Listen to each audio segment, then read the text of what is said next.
bem-vindo, seja bem-vinda. Esse é o canal Caderno de Química e na aula de hoje nós vamos falar sobre número de oxidação. Se você ainda não é inscrito, faz um favor para mim, se inscreve aqui no canal, curta nossos vídeos, compartilhe com seus amigos, com seus colegas, para que a gente possa aprender muito mais sobre a química. Vamos para aula agora, hein?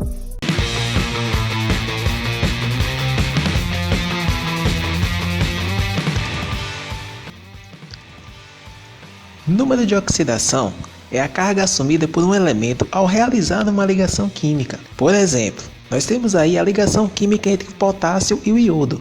O potássio ele é um elemento químico que está lá na família 1A, então ele vai ter um elétron na camada de valência, enquanto que o iodo ele está lá no grupo 17, está lá na família 7A, então ele vai ter 7 elétrons na camada de valência. Esses dois elementos químicos eu tenho o potássio que é um metal e o iodo que é um ametal, então eles vão interagir por meio da ligação iônica. E nesse tipo de ligação ela vai acontecer pela transferência de elétrons. O metal, no caso o potássio, vai doar o elétron para o iodo. E quando isso acontece, o potássio ele adquire uma carga positiva, enquanto que o iodo adquire uma carga negativa. A carga positiva do potássio vai indicar que o átomo de potássio perdeu um elétron, enquanto que a carga negativa do iodo vai indicar que o átomo de iodo ganhou um elétron. O número de oxidação, então, é o número que mede a carga real de uma espécie química. No caso do potássio, como ele perdeu um elétron, ele vai ter o número de oxidação igual a mais 1, enquanto que o iodo, como ele ganhou um elétron, o número de oxidação dele vai ser igual a menos 1. Para ligações covalentes, a gente também pode determinar esse número de oxidação. Observe o caso do hidrogênio e do cloro. Eles vão interagir por meio da ligação covalente, vai haver o compartilhamento de elétrons. No entanto, o elétron do hidrogênio ele é mais deslocado para o cloro, porque o cloro ele é mais eletronegativo. Então, nessa ligação covalente existe uma polarização. O hidrogênio vai ser o polo positivo, enquanto que o cloro vai ser o polo negativo. Então, por esse motivo, o número de oxidação do hidrogênio vai ser igual a mais 1, enquanto o número de oxidação do cloro é igual a menos 1. Mais abaixo aqui nós temos os dois átomos de oxigênio que vão estar estabelecendo também uma ligação covalente. Eles vão compartilhar os elétrons, no entanto, esses elétrons eles não se deslocam, então eu não tenho a formação de polos, eu tenho uma ligação apolar. Então, nesse caso, o número de oxidação para os dois oxigênios é igual a 0. Para determinar o número de oxidação, nós precisamos seguir algumas regras. A primeira regra, ela diz que átomos de uma substância simples possuem NOx igual a 0. Então eu tenho um exemplo aqui, ó, N2, O3, O2 e H2. N2 que é o gás nitrogênio, o ozônio, O3, o gás oxigênio, O2 e o gás hidrogênio, que é o H2. Todos eles são substâncias simples, ou seja, é formado por um único elemento químico. Então, quando você tiver uma situação dessa, em que tiver uma substância simples, você já vai saber que o número de oxidação daquela substância, daquela molécula, é igual a 0. A segunda regra, ela fala que o número de oxidação de um íon simples é igual à sua carga. Como assim?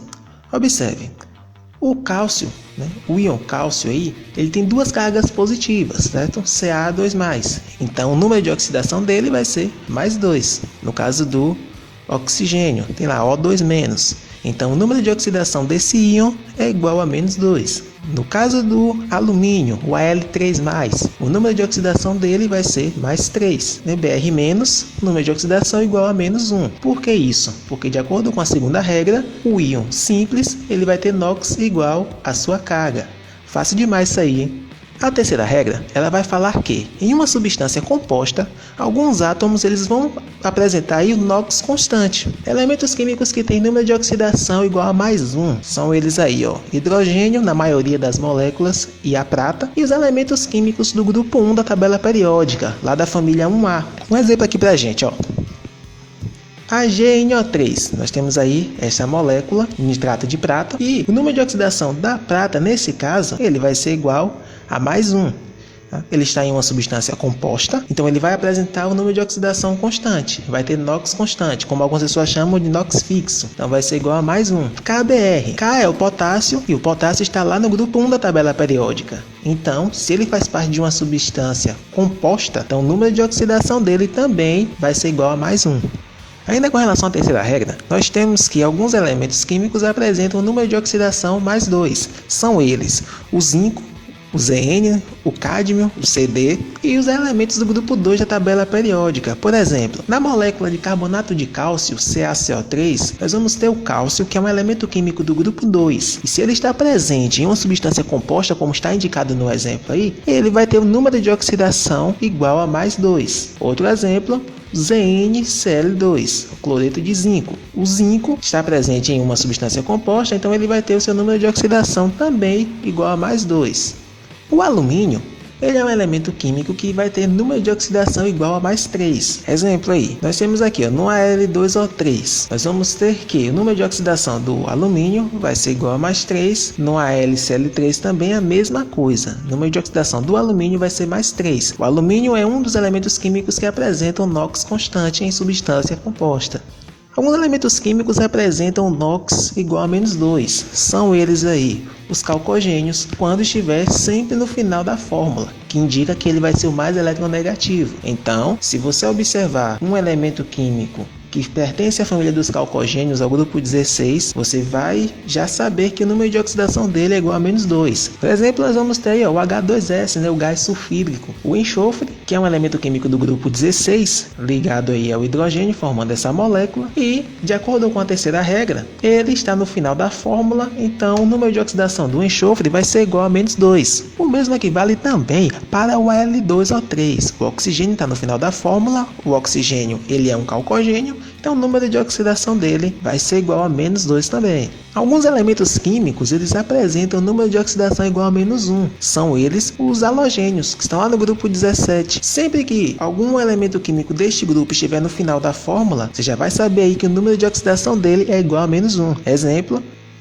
HBr, que é o ácido bromídrico aí, ó. O bromo, ele vai estar no final da fórmula, é um halogênio, está lá no grupo 17 da tabela periódica, então o número de oxidação dele é igual a menos 1. O cloreto de magnésio, a mesma coisa. Observe que o cloro também está lá no grupo 17, vai estar no final da fórmula, então o número de oxidação dele vai ser igual a menos 1 também. A quarta regra diz que a soma dos NOx dos átomos numa substância composta é igual a zero. Então nessa quarta regra a gente vai pegar tudo o que foi dito nas três regras anteriores e aplicar. Observe aqui, nós temos como exemplo aqui o hidróxido de lítio, LiOH. Então nós temos três elementos químicos que formam essa molécula. De acordo com a terceira regra, alguns elementos químicos que estão aí mostrados, eles vão apresentar NOx fixo. Por exemplo, o lítio, que vai estar na família 1A, no grupo 1, ele vai ter NOx menos 1, o oxigênio ele vai ter número de oxidação menos 2, é um calcogênio, e o hidrogênio, aqui neste caso, ele vai ter NOx mais 1. De acordo com a quarta regra, a soma desses NOx, dos NOx dos átomos, vai ter que ser igual a zero.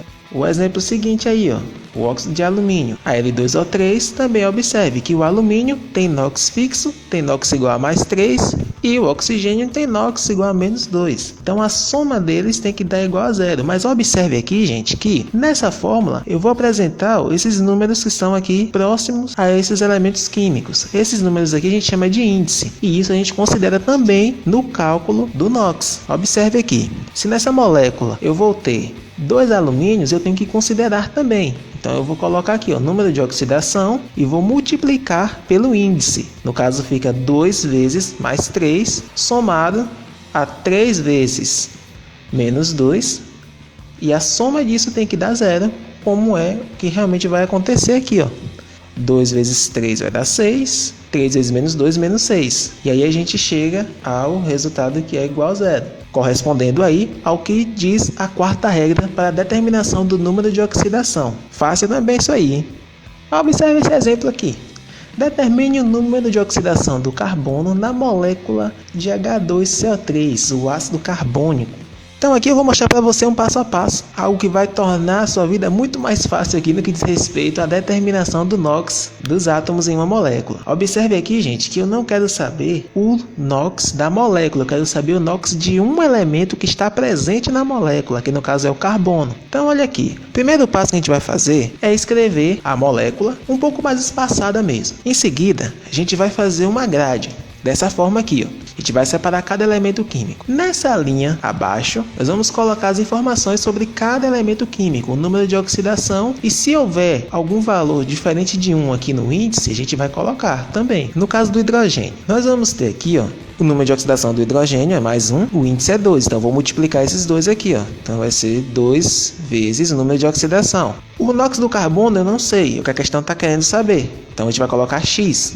O NOx do oxigênio, observe que o oxigênio tem NOx fixo também, vai ser menos 2. Só que como eu tenho 3 oxigênios, eu multiplico 3 vezes menos 2. E aí, de acordo com a quarta regra, nós devemos somar e a soma deles tem que dar igual a zero. Então vai ficar 2 vezes 1, 2, x, 3 vezes menos 2, menos 6. Isso aqui vai ter que ser igual a zero.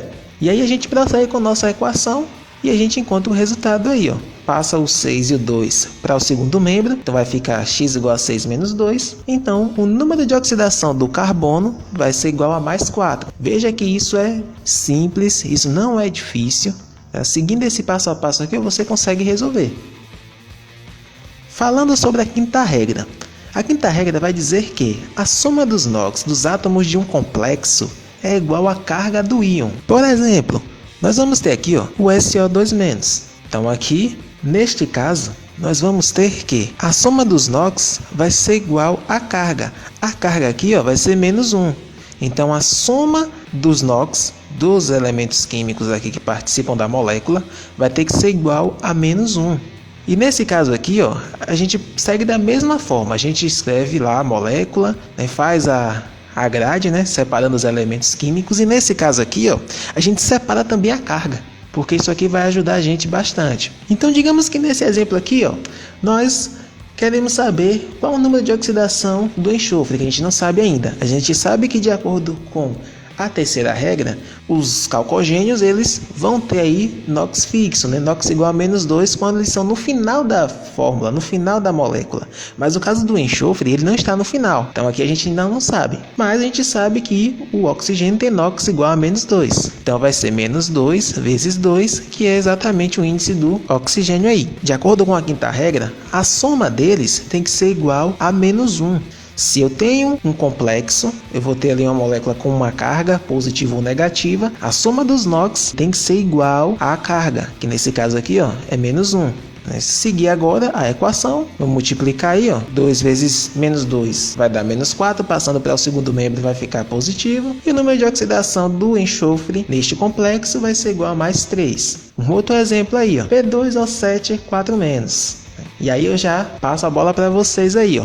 Pausa esse vídeo agora, né? Tenta responder aí e eu já venho com a solução para ele aí. Pronto, agora vamos seguindo aqui, tá? Da mesma forma a gente vai fazer lá o gradeamento da gente, né? Vamos fazer a gradezinha. Então no caso aqui nós vamos colocar o NOx do fósforo, que a gente não sabe qual é. No caso aqui é X. O oxigênio está no final da fórmula, o número de oxidação dele é menos 2. Certo? E o 7 que é o índice dele. Então nesse caso aqui, ó, vai ficar 2x. Aqui vai ficar menos 2 vezes 7. E no final, a gente iguala tudo a menos 4, que é exatamente o valor da carga aqui, ó. A gente vai achar aí 2x menos 14 igual a menos 4. A gente vai passar o menos 14 para o segundo membro, que vai passar positivo.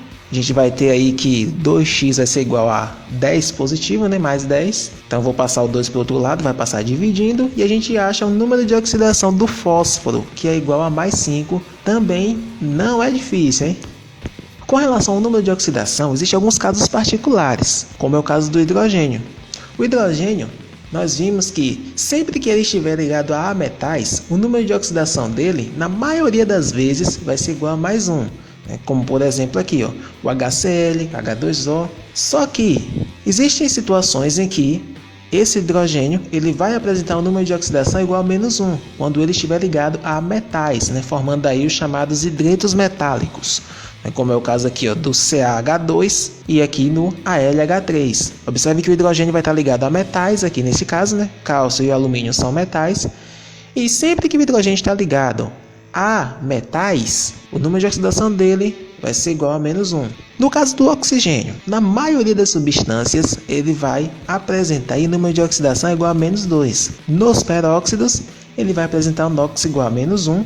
como o caso aqui do peróxido de hidrogênio, né? A água oxigenada. Em superóxidos, ele vai apresentar NOx igual a menos meio, no caso aqui do CS2O4, né? É um exemplo de superóxido. Em fluoretos, ele vai apresentar aqui o NOx mais 1. O flúor é o elemento químico mais eletronegativo da tabela periódica, então ele sempre vai ter essa tendência de se tornar o polo negativo da ligação. Então, nesse caso aqui, ó, essa é a única situação em que o oxigênio vai ter o NOx positivo, né? Vai ter o NOx mais 1. E aqui nós temos um resumo do que foi a aula. Nós vamos ter aqui, ó, as regras práticas, né, de forma bem resumida, né, os elementos químicos que têm NOx fixo, para que você possa lembrar na hora de determinar o número de oxidação. Então, pausa esse vídeo, printa e memoriza essas regras aí, hein? E essa foi mais uma aula. Não se esqueça de se inscrever no canal, siga a gente também no Instagram, curta esse vídeo, compartilhe com seus colegas, com seus amigos, para que possamos aprender muito mais sobre a química. Um forte abraço!